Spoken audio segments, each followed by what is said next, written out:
খুব সহজেই মাটির চুলায় তৈরি করে নিলাম ফুচকা। কিছুই প্রয়োজন হয়নি, আর ফুচকা বানানোর জন্য তেমন কোনো ঝামেলাই হয়নি। খুব সহজেই তৈরি করে নিয়েছি ফুচকা। আর এত সহজে ফুচকা রেসিপিটা আপনারা যদি তৈরি করতে চান তাহলে এই ভিডিওটা পুরোপুরি দেখতে হবে। এই ভিডিওর প্রথম পার্টে দেওয়া আছে কিভাবে খুব সহজে ফুচকা তৈরি করলাম। আপনারা চাইলে সেই ভিডিওটা দেখে নিতে পারেন কিভাবে অনেক সহজে ফুচকা তৈরি করেছি। আর প্রতিটা ফুচকা এত সুন্দর করে ফুলেছে যা বলার বাহিরে, খুব সুন্দর হয়েছে আর খেতেও বেশ দারুণ হয়েছে। তো এখন পার্ট 2 এর কথা বলি। পার্ট 2 তে আমরা এখন ফুচকা পরিবেশন করব। আর পরিবেশন করার জন্য কিভাবে ফুচকার ডো বানালাম, কিভাবে ফুচকা পরিবেশন করলাম এন্ড সবকিছু থাকছে আপনাদের সঙ্গে, এন্ড সবকিছু থাকছে এই ভিডিওর মাধ্যমে। ফুচকা তৈরি করার জন্য ফুচকাতে দেওয়ার জন্য কিছু ডাল আর আলু সিদ্ধ করে নিচ্ছিলাম। ডাল আর আলু সিদ্ধ করার ফাঁকেই আমি আবার পেঁয়াজ কুচি করে নিলাম, কাঁচামরিচ কুচি করেছি, ধনেপাতাও কুচি করেছি, সবকিছু একসঙ্গে কুচি করে নিয়ে রেখে দিলাম। আর এরপরে আসলাম টক পানি বানাতে। আর এই টক পানি বানানোর জন্য কিন্তু টেস্টি সল্ট লাগে, তো সেইটা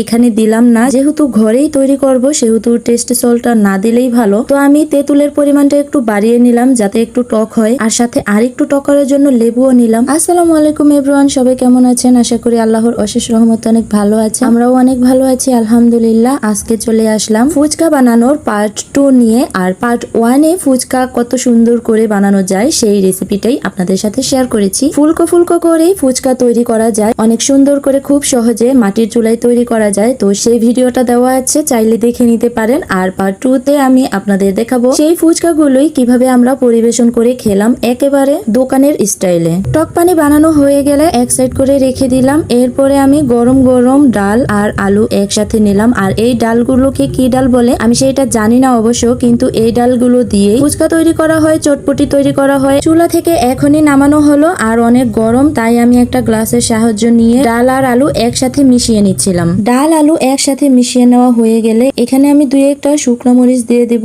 আমার ইচ্ছে মতো আর কি। আর এরপরে পেঁয়াজ কুচি দিয়ে দেব, কাঁচামরিচ কুচি, ধনেপাতা কুচি, সবকিছু একসাথে মিক্স করে নেব। আপনারা আপনাদের স্বাদ মতো সবকিছু বাড়িয়ে কমিয়ে নিতে পারবেন। এইখানে জাস্ট সবকিছু আমার ইচ্ছে মতো দেওয়া হয়েছে। আর ফুচকার উপরে পরিবেশনের সময় যে কাঁচামরিচ ব্যবহার করা হয় সেইটা কারো পাতে আমি দিয়েছি, আবার কারো পাতে দেইনি। কেউ হয়তো জাল কম খাবে, কেউ বেশি খাবে, এই জন্য। আর এখন সবকিছু মশলা একসাথে দিয়ে তারপরে একটু মিক্স করে নিলাম। এর মধ্যে কিন্তু শসাও দেওয়া হয়েছে, বাট শসাগুলো আমি একটু মথে নিয়েছি। আবার কিছু শসা আলাদাও রেখেছি যাতে ফুচকার উপরে পরিবেশন করা যায়। এখন ফুচকার গায়ে ডাল লাগানোর পালা। এখন যার যার ফুচকার মধ্যে শেষে এরকম করে ডাল মেখে নিচ্ছে। আর আমার মা এইদিকে দেখেন হাতের মধ্যে মুঠো করে ধরে রেখেছে। যে যার ইচ্ছে মতো ফুচকা বানিয়ে খাচ্ছে, যার যার ফুচকা শেষে বানিয়ে বানিয়েই খাচ্ছে। তো এইভাবে আজকে আমরা ফুচকা পার্টি দিলাম।